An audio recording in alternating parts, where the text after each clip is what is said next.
அன்பு மாணவ செல்வங்கள் அனைவருக்கும் எனது முதற்கண் வணக்கம். நாம் இன்று 11ஆம் வகுப்பு பாடப்புத்தகத்தில் இடம்பெற்றுள்ள இயல் 3 விரிவானம் என்னும் தலைப்பில் இடம்பெற்றுள்ள வாடிவாசல் என்னும் குறும்புதினத்தின் சுருக்க வடிவத்தை பார்க்க உள்ளோம். இதை சீசு செல்லப்பா என்பவர் எழுதியுள்ளார். இந்த கதை என்ன என்பதை பார்ப்பதற்கு முன்பு நூல்வெளியில் கூறப்பட்டுள்ள கருத்துக்கள் என்ன என்பதை இப்பொழுது பார்ப்போம்.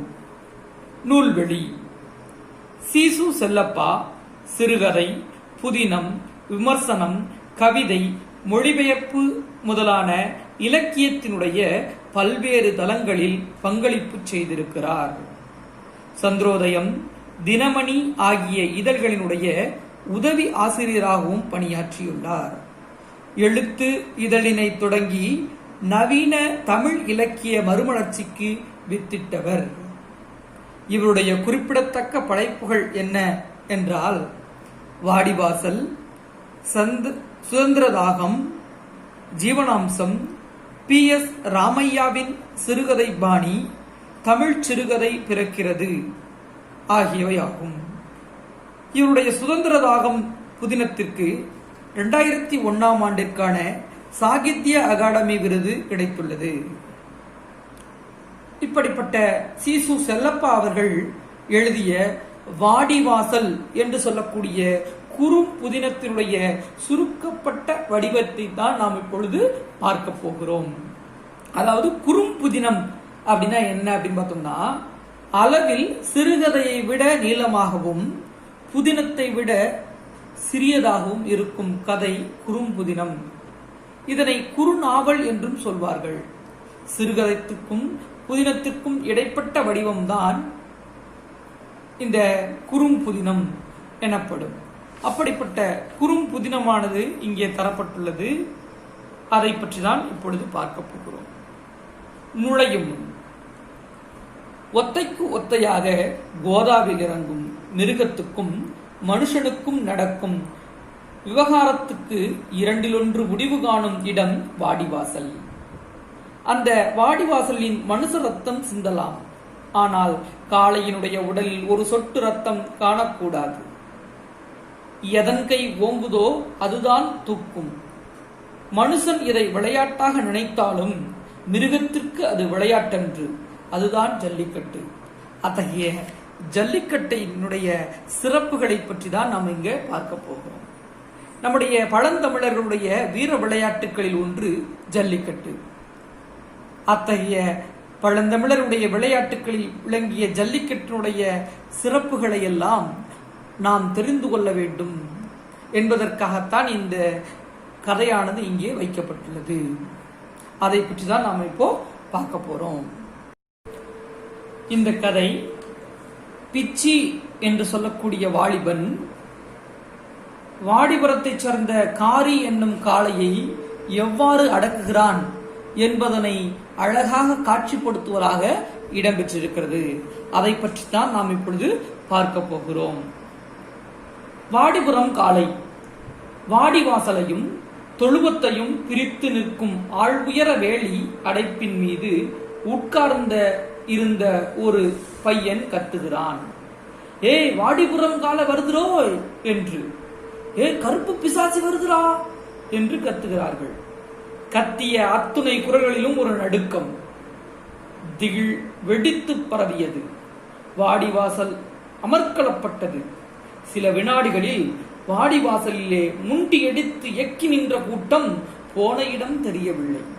அதாவது வாடிவாசலை சுத்தி என்ன பண்றாங்க, நிறைய பேர் அந்த மாடை பிடிக்கிறதுக்கு நிக்கிறாங்க. ஆனா வருவது வாடிபுரத்தை சார்ந்த காரி என்ற காளை என்று தெரிந்தவுடன் அங்க இருக்கிற கூட்டம் என்ன ஆயிட்டு, தப்பிச்சா போறா அப்படின்னு என்ன பண்றாங்க, அங்க இருந்து ஓடி போயிட்டாங்க. காரி கொம்புக்கு எட்டாதபடி எப்படியெல்லாம் பாதுகாத்துக் கொள்வதென்று தவித்த அவன் அங்கும் இங்கும் ஓடி பதுங்கு பார்த்தான். அந்த காளையினுடைய கொம்புக்கு மாட்டாத அளவுக்கு என்ன பண்றான், அவன் எங்க போய் ஒளிஞ்சுக்கலாம் அப்படிங்கிற மாதிரி போயிட்டாங்க. திட்டி வாசலை சுற்றி குழப்பமின்றி விஸ்தாரமாக இருந்தது.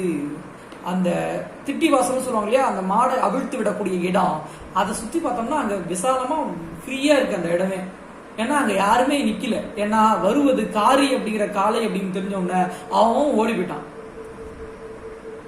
அதிலேயும் இரண்டொருத்தன் தான் துணிந்து நின்று காலை உள்ளே அவிழ்க்கப்படுவதை பார்த்தான். அதுலயும் ஒருத்தர் 2 பேர் கொஞ்சம் வீரமா இருக்கவன் என்ன பண்றான் அப்படின்னா அந்த காலை அவிழ்த்து விடுவதை பார்க்கிறானுங்க. தொழுவத்தில் அதன் அலங்காரங்கள் கலைக்கப்பட்டு உள்வாடிக்கு கொணரப்பட்ட காலை ஒரு தடவை முக்காரமிட்டு விட்டு ஒரு சிறுவன் பிடிக்கயிற்றுக்கு அடங்கி பரமசாதுவாக அடைப்புக்குள் ஆடி அசைந்து வந்தது. அது என்ன பண்ணுதுன்னா பின்னாடி அந்த அந்த திட்டி வாசல் சொல்லுவாங்க இல்லையா, அந்த மாடு வரக்கூடிய இடம், அதுக்கு பின்னாடி என்ன பண்ணாங்கன்னா மாடை வந்து அலங்காரம் பண்ணி அழைச்சிட்டு வராங்க.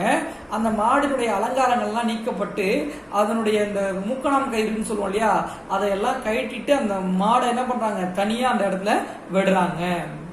அப்பொழுது மருதா என்று உஷார்படுத்தி கொண்டு பிச்சிலங்கொட்டை ஒரு தடவை இறுக்கிவிட்டு வயிறை எக்கிக் கொடுத்து ஒரு முழு மூச்சு இழுத்தான். குனிந்து 2 கைகளையும் தரையிலே தேய்த்து பிடி வழுக்காமல் இருக்க சுரசுரப்பாக்கி கொண்டான். அப்ப அந்த மாடை வெளில வந்த உடனே அந்த பிச்சி அப்படிங்கிறவன் என்ன பண்றான்னா தன்னுடைய நண்பனான மருதனை பார்த்து மருதனை உஷாரப்படுத்துறான். ஏ மருதா அப்படின்னு சொல்லிட்டு தன்னுடைய பிச்சிலங்கோடுன்னு தான் சொல்றான்னா அந்த வேஸ்டின்னு சொல்லுவோம் இல்லையா, வேஸ்ட்டை மடிச்சு பின்புறமா கட்டியிருப்பாங்க இல்லையா, அதை ஒரு வாட்டி என்ன பண்றான் அவிழ்த்து இறுக்கமாக கட்டி கொண்டு என்ன பண்றான் ஒரு மூச்சை இழுத்து நல்லா அப்படின்னு இழுத்து விட்டுட்டு தன்னுடைய கைகள்ல மண்ணை தடவி என்ன பண்றான் தன்னுடைய 2 கைகளையும் தேய்ச்சிக்கலாம். ஏன்னா சுரசுரப்பா இருந்தாதான் என்ன பண்ண மாடை பிடிச்சா அப்படியே நிக்கும் அப்படிங்கிறதுக்காக மண்ணை தேய்த்து கொள்கிறான் எடுத்து. கிழக்கத்தியான் காரியை பிடிக்க போறான் அப்படின்னு ஒரு கூட்டம், அந்த கூட்டத்தை சுத்தி நிக்கிறவங்க மக்கள் என்ன பண்றாங்க ஒவ்வொருத்தங்க ஒவ்வொரு மாதிரி பேசுறாங்க. பய செத்தான் அப்படின்னு சில பேர் சொல்றாங்க. செல்லாயி வாடியில அவனுக்கு முடிவு போயிட்டு இருக்கு அப்படின்னு சில பேர் பேசுறாங்க. குருத்து பையன் அநியாயமா இப்படி போறான், சின்ன பையனா இருக்கான், இவன் இந்த மாட்டுக்கிட்ட என்ன பண்ணுவான் அந்த மாடு முட்டி சாக போறானே, 10 உருமாவுக்கு ஆசைப்பட்டு உசுர இந்தான்னு கொடுக்க போறானே பாவி அப்படின்னு கொஞ்சம் பேர் பேசுறாங்க. 2 பவுன் தங்கம் கண்டுல உருத்தும் இல்ல, அந்த மாட்டினுடைய அந்த கொம்புகளுக்கு இடையில என்ன பண்றாங்க அந்த பட்டு துணியில 2 பவுன் செயின், அது மட்டும் இல்லாம மெடல்லாம் கட்டி என்ன பண்ணிருக்காங்க அதுல கட்டி விட்டுருக்காங்க. அதெல்லாம் சொல்றாங்க அவன் கண்ணுல அந்த 2 பவுன் செயின் வந்து உருத்துது போல அப்படின்னு பேசிக்கிறாங்க. ஆளுக்கு ஒரு அபிப்பிராயத்தை கூட்டம் பரிமாறிக்கொண்டது. மேடை ஆசனத்திலிருந்து முன்சாய்ந்து குறுக்கு கம்பியின் மீது கை வைத்த அர்ப்பரிக்கும் பார்க்கும்போது அவன் பக்கமாக திரும்பிய பிச்சியினுடைய பார்வையை ஜமீன்தார் சந்தித்து விட்டார். அப்ப அதாவது அந்த கூட்டத்துல மேல என்ன பண்றான்னா அந்த கம்பி எல்லாம் கட்டிருப்பாங்க இல்லையா, அந்த கம்பிக்கு பக்கத்துல என்ன பண்றாரு ஜமீன்தார் நிக்கிறாரு. அப்ப ஜமீன்தார் அவனை பிச்சை பாக்குறாரு. பார்க்கும்போது என்ன பண்றான் அந்த பிச்சும் அந்த ஜமீன்தாருடைய முகத்தை பாக்குறான். அந்த ஜமீன்தார் என்ன பண்றாரு புடுறா அப்படிங்கிற மாதிரி ஒரு செய்கை செய்கிறாரு. என்று சொல்வது போல தன்னை அறியாமலேயே தலையை ஆட்டி விட்டார். பாத்தியா கால வரவும் கிழக்கத்தியான் பம்மிட்டான், அவ்வளவுதான் பய, சும்மா ஆர்ப்பாட்டக்காரனுங்க. தன்னை சுற்றி எழுந்த இந்த கேலி வார்த்தைகளை கேட்ட ஜமீன்தார் வளராம பார்த்துக்கிட்டு இருக்கையா என்று சுருக்கன சொல்லி அடக்கினார். அந்த ஜமீன்தாருக்கு பக்கத்துல இருக்கவங்க ஒவ்வொருத்தரும் ஒவ்வொரு மாதிரி பேசுறான். இங்க வர்றா கிழக்கத்தியான் பம்புறான் பாடுறா, இதுக்கப்புறம்லாம் எவன்டா பிடிக்க போறான், அவ்வளவுதான் சும்மா என்ன பண்றாங்க ஆர்ப்பாட்டம் பண்றான், வேற ஒண்ணும் இல்ல அப்படின்னு அந்த கூட்டத்துல இருக்கவங்க பேசுறாங்க. இதையெல்லாம் கேட்டுட்டு இருந்த ஜமீன்தார் என்ன பண்றாரு, யோ சும்மா இருக்கையா அவன் பிடிப்பான் பாரு அப்படிங்கிற மாதிரி பேசுறாரு. அவன் ஒரு பிறவி, அந்த மாடு மேல எப்படி விழணும்னு அவனுக்கு சுபாவத்திலேயே ஊறி கிடக்கும். கண்ட வாய்கள் மூடிக்கொண்டன. கண்டனா பேசுற அந்த வாயெல்லாம் அவர் சொன்ன உடனே எல்லாரும் வாய் முடிக்கான். அவனுக்கு தெரியுயா அவனுக்கு எப்படி அந்த மாடை பிடிக்கணும்னு அவனுக்கு தெரியும். ஏன்னா அவங்க அப்பா கூட என்ன பண்ணிருக்காரு, இந்த மாடை பிடிச்சி செத்து போயிருக்காரு. புரியுதா? அதனால அந்த ரத்தம் அவனுக்கு என்ன இருக்கு, ஊறிட்டு உடம்புலயே ஊறி இருக்கு, மாடை எப்படி பிடிக்கணும்னு அவனுக்கு தெரியும் அப்படின்னு சொன்ன உடனே அங்க இருக்கிற கூட்டத்தினுடைய சத்தம் கொஞ்சம் அடங்கிருச்சு. திட்டி வாசலில் காரி ராஜாங்கமாக நின்றது. அதன் புடைத்த பளிரிடும் கருந்திமிழ் நெஞ்சுயர மரப்பட்டைய அடைப்புக்கு மேலே எடுப்பாக துருத்தி கொண்டு வாடிவாசலில் வந்து நின்றது. அதனுடைய திமிழ் சொல்லுவாங்களே பின்னாடி இருக்கும் இல்லையா, அது எப்படி இருக்குன்னா அந்த சுத்தி கட்டியிருப்பாங்க பாரு அந்த கட்டை, அந்த கட்டையெல்லாம் தாண்டி ஒரு ஜான் அளவு பெருசா இருக்கான். அந்த அளவிற்கு திமிழை கொண்டதாக அந்த மாடானது இருக்கு. ராஜாளி மாதிரி வந்து நிக்குது பாரு, நின்னு குத்தி காலன்னா இதுதான்டா அப்படின்னு அந்த காளையினுடைய பெருமையை அங்க இருக்கிறவங்க பேசுறாங்க. இதையா கிழக்கத்தியான் பிடிக்க போறான் நின்ற காரி வாடிவாசலில் தன் மீது கை போடும்படி சவால் விட்ட மாதிரி இருந்தது. அப்படி வந்து கம்பீரமா வந்து நிக்குது இந்த மாடு. அந்த மாடு என்ன பண்ணுதான், முடிஞ்சா யாராவது வந்து மேல கை வச்சு பாருடா அப்படிங்கிற மாதிரி என்ன பண்ணுது, வந்து சவால் விடும்படியாக வந்து நின்றது. அதன் மூச்சு தரையில் பட்ட இடங்களில் மண் சிதறி பறந்தன. ஒரு தரம் செருக்கடித்தது, மறுபடியும் தரையை முகர்ந்து கொண்டிருந்தது. ஒரு வாட்டி அப்படி தலையோட என்ன பண்ணுதான், அப்படி அசைக்கிறான். அசைச்சிட்டு திரும்பி என்ன பண்ணுதான், மூச்சை மண்ணுல விடுதான். அப்படியே அந்த மண்ணுல இருக்கிற மண் மூச்சு பட்டோன்னா என்ன பண்ணுதான், அங்க இருக்க மண் அப்படியே பறக்குதான், அந்த அளவு மூச்சு விடுது அப்படின்னு சொன்னாங்க. அப்பன் ஆசைக்கு மட்டுமன்றி உசிரிக்கே உலை வைத்த காரி அதன் கொம்பில் இன்னும் அப்பன் ரத்தம் வழிந்து கொண்டிருப்பது போன்ற பிரம்மை ஏற்பட பிச்சுக்கு நேரெதிரே வந்து நின்ற போது அந்த கிழக்கத்திய வாலிபனான பிச்சு அதன் கொம்புக்கு நேராகவும் மருதன் அதன் வாழ்பக்கமும் அசையாமல் நின்றார்கள். அதாவது அந்த மாடு என்ன பண்ணிருக்குன்னா, அந்த பிச்சியினுடைய அப்பா என்ன பண்ணிருக்கு, போன 2-3 வாட்டி முன்னாடி நடந்த அந்த ஜல்லிக்கட்டு காளையினுடைய நிகழ்வுல என்ன பண்ணிருக்க, குத்தி கொண்டு இருக்கு. அத அப்படியே அவனுடைய மனக்கண்ணில் வந்து நிக்குது. ஆஹா, இந்த மாடை எப்படியாவது அடைக்கணும் அப்படிங்கிற மாதிரி அவன் நினைக்கிறான். அப்படி இருக்கும் பொழுது அந்த மாடினுடைய முன்புறம் சொல்லுவோம் இல்லையா, அந்த முன்னாடி வந்து அந்த பிச்சு அப்படிங்கிறவன் நிக்கிறான் தலைப்பகுதியில, பின்னாடி அந்த மருதன் அப்படிங்கிறவன் அந்த வால் பகுதியை மருதன் அப்படிங்கிறவன் நிக்கிறான். அப்படி நிற்கும் போது மாடு அப்படியே கொஞ்ச நேரம் அசையாம நிக்குது. அப்படியே மாடு அசையாம நிக்குது. முன்புறம் அந்த கொம்புக்கு நேரா யார் நிக்கிறா, பிச்சு நிக்கிறான். பின்னாடி அந்த வால் பகுதியில் என்ன பண்றான், மருதன் நிக்கிறான், அவனுடைய நண்பன். இப்படி நிற்கும் பொழுது அவனுடைய பிச்சியனுடைய செய்கைக்காக அந்த மருதன் வெயிட் பண்ணிட்டு இருக்கான். அப்படி இருக்கும்போது முகத்தையே சமிகைக்கு எதிர்பார்த்து கொண்டிருந்தான் மருதன். அப்படின்னு என்ன பண்றான், தன்னுடைய முகத்தை அசைக்கிறான் பிச்சு. அதை பார்த்தவுடன் மருதன் என்ன பண்றான், அப்படியே கத்திக்கிட்டே அதனுடைய வாழை லைட்டா தொடறதுக்காக போறான். அப்படி தொட போகும்போது அந்த மாடு என்ன பண்ணுதோம்னா, அந்த நேரம் நின்று அப்படியே அந்த பின்னாடி இருக்கக்கூடிய அந்த வாழை தொட்ட உடனே அந்த மாடு லைட்டா திரும்பி நிக்குது. யாருக்காக, மருதனை முட்டுறதுக்காக திரும்பி நிக்குது. மருதன் குரல் வாடிவாசல் முணுமுணுக்கு கிழித்து கொண்டு எரிந்தது. கூவிக்கொண்டே முன் வந்த காளையினுடைய வாளை ஜாடையாக தொட்டுவிட்டு வட்ட விளிம்போரமாக பின்னடித்தான். அப்படியே அதை லைட்டா தொடர மாதிரி தொட்டு என்ன பண்றான், பின்னாடி போயிட்டான். மருதன் கைப்பட்டவுடன் காலை அவன் மீது பாய சடக்கென திரும்பியது. லைட்டா கொஞ்சம் திரும்பிச்சு இல்லையா, அது திரும்பின உடனே அது பிச்சியை விட்டு விட்டு ஒரு சிறு கோண அளவிற்கு திரும்பி நின்றது. அவனுக்கு முன்னாடி கொம்பு இருந்துச்சு இல்லையா, அந்த கொம்பானது திரும்பி கொஞ்சோண்டு நிக்குதான், ஒரு சிறு கோண அளவிற்கு திரும்பி நிற்கிறது. அதுதான் டைம் அப்படின்னு பார்த்துட்டு என்ன பண்றான், சில்வெட்டு மாதிரி அட்டத்திலிருந்து பாய்ந்து அதனுடைய திமிழினுடைய இடது கையை போட்டு நெஞ்சோடு நெருக்கி அனைத்து கழுத்தோடு தன் உடலை ஒட்டி கொண்டு அவன் வழக்கொம்பினை கை போட்டான் பிச்சு. அப்படியே என்ன பண்றான், அப்படியே டபக்குன்னு ஏறி தன்னுடைய இடது கையால் அந்த திமிழ் சொல்லுவோம் இல்லையா, அதை டபக்குன்னு பற்றி கொண்டு தன்னுடைய வழக்கையால ஒரு கொம்பை என்ன பண்றான், பிடிச்சுக்கிட்டு அதை என்ன பண்றான், அடக்க ஆரம்பிக்கிறான். எதிர்பாராத இந்த பாய்ச்சல் காளைக்கு எடுத்த எடுப்பில் பிந்தி விட்ட பாதகமாக போய்விட்டது. அதுக்கு என்ன பாதகமாக போயிடுச்சு. இருந்தாலும் அதனுடைய சுபாவமான மிருக குணம் இருக்கு இல்லையா, மறுகணத்தில் சமாளிப்பை கொடுத்தது.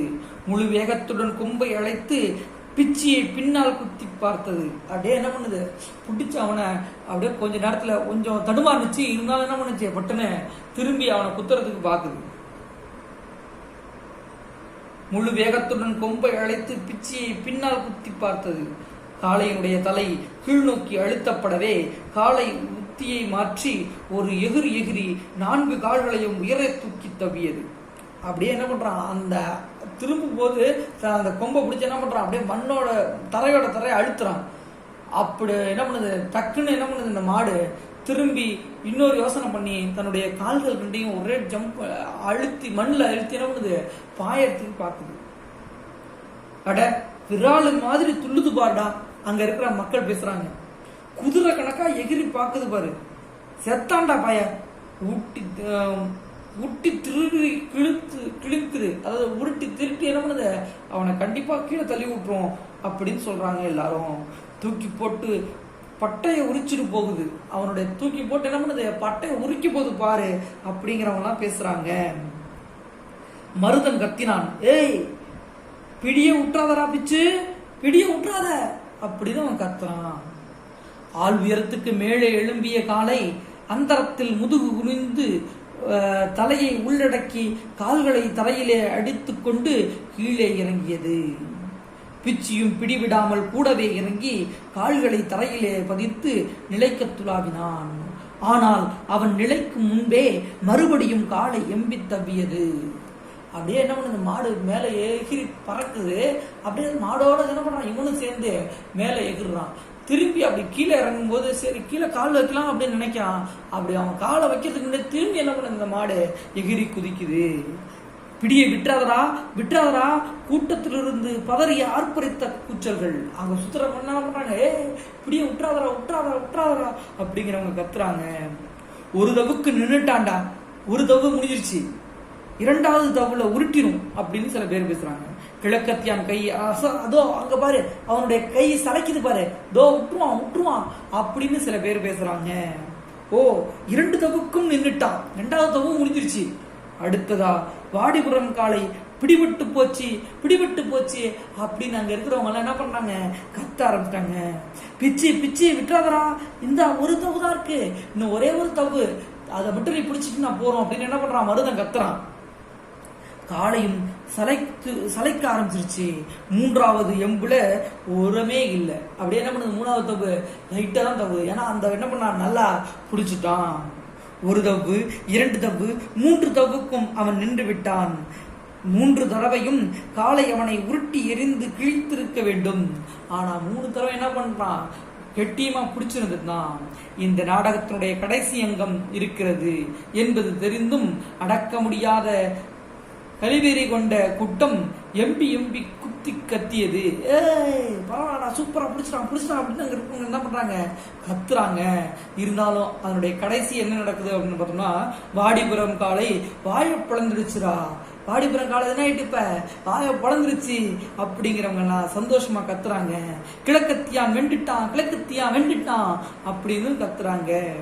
பிச்சி காளையினுடைய நெற்றி பொட்டிலே கை போட்டு கொம்புக்கு மாறி கட்டிப்பட்டிருந்த உருமாப்பட்டையை அடியில் கை கொடுத்து ஒரு இழுத்தான்.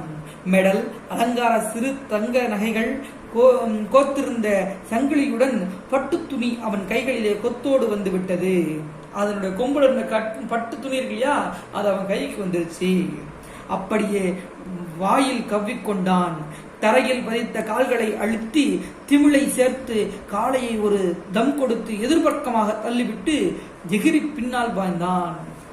அந்த அந்த பட்டு துணி இருக்கு இல்லையா, அந்த பட்டு துணி நகையெல்லாம் போட்டு கட்டியிருந்தாங்க இல்லையா, அதை என்ன பண்ணான், அவுத்து தன்னுடைய வாயில வச்சுக்கிட்டு திரும்பி என்ன பண்ணான், டபக்குன்னு அந்த மாடை ஒரு தவ்வி அதை எதிர்பக்கமா தள்ளி விட்டுட்டு பின்னால குதிச்சிடறான்.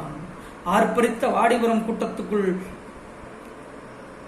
நெக்கி வர முடியாமல் திணறி பிச்சியை பார்த்து தவிக்கொண்டிருந்த கிழவன், ஹே இந்த மவனே என்று உணர்ச்சி பெருக்கள் பிச்சியை பார்த்து, உசிலனொரு அம்புலியினுடைய பெயரை காப்பாத்திட்டடா, உசிலனொரு அம்புலியினுடைய பெயரை காப்பாத்திட்டடா, நீ மனுஷனுக்கு பிறக்கலடா, புலிக்கு பிறந்தவன் என்று சொல்கிறது. என்னவென்று உன்னை பத்தி சொல்றது என்று உருமாப்பட்டையை நீட்டி பிச்சியினுடைய கண்களில் இருந்து ஆனந்த கண்ணீர் வழிந்து கொண்டிருந்தது. அப்பொழுதுதான் என்ன பண்ணுது, அப்படியே அவன் அழுகுறான் அவங்க அப்பாவை நினைச்சு அப்படின்னு கதையை முடிக்கிறாங்க. நன்றி, வணக்கம்.